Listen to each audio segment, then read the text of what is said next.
Okay, first question of the day, debt collection question. We've been getting a lot of debt collection questions at questions@dellutrilawgroup.com. So obviously that tells me the debt collectors have kind of ratcheted up the debt collection processes again. How many times a day can a debt collector call me? Great question. It borders on the question of harassment. So if you just isolate one day and they call you 8 times, but then the next week or the next 2 weeks you don't hear anything from them, is that harassing? Yeah. But when you're looking at the grand scheme of things, if they're calling you 8 times a day, 7 days a week, obviously I'm just using that as an example, but let's say they're Monday through Friday, they're calling you 8 times a day. Obviously that's a little bit more harassing and a little bit more of a problem. So when you say how many times a day can they call you, there's no set number. 5 times, 10 times, 11 times. Then the question comes down is, are you answering the calls? Are you engaging in a conversation, or are you just not picking up the phone?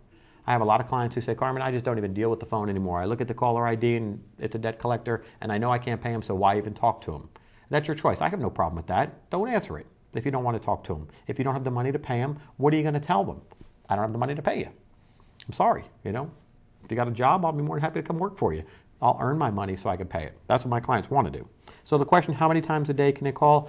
The question is not how many times a day. The question is, when does it cross the line to becoming harassment? In other words, if you're picking up the phone at 8:01, they call you in the morning, or 9:01 in the morning, they call you, and you answer the phone. And you say, hi, it's Carmen. Yeah, I'm sorry, I don't have the money to pay you, but I won't have it later on at 10 o'clock. I won't have it at 11, and I probably won't have it at 12. So, at 3 o'clock this afternoon, when you call me for the 10th time, I probably won't have it then either. Are they going to call me back tomorrow? Yeah, probably. Are they going to be a little upset with me? Sure they are. But until they take a further step, until they want to work with me and settle the debt, I don't want to talk to them. I really don't, unless they've changed their policy. So the question is, when does it become harassment? What I don't want you to do is fall for their traps. If they call you and you pick up the phone, they're going to be recording the call. I want you to be as nice as pie to them. Say, I'm sorry, I don't have the money. If you're not nice to them, trust me, they've got a recording and that recording sticks. If you're nice to them, those recordings, they never come around, they never found, they're gone.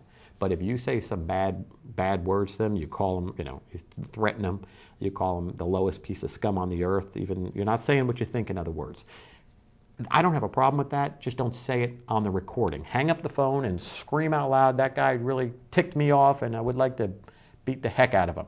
That's fine. Don't say it on the record, though, because that'll come back to haunt you.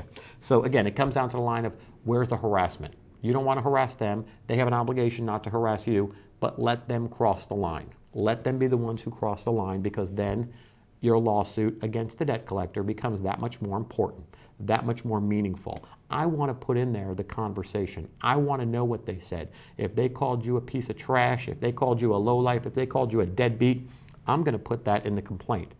They called my client a deadbeat. They called my client at 8:45 a.m., 9 o'clock a.m., 9:15 a.m., 9:30 a.m., 9:35 a.m., 9:40 a.m. How do we know this? Caller ID shows the exact same number.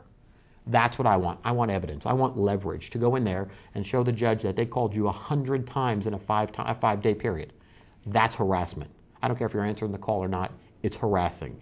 It's a case-by-case basis. Just don't play the game with them. Don't give them ammunition to come back and say, yeah, the reason we called is because they kept hanging up on us.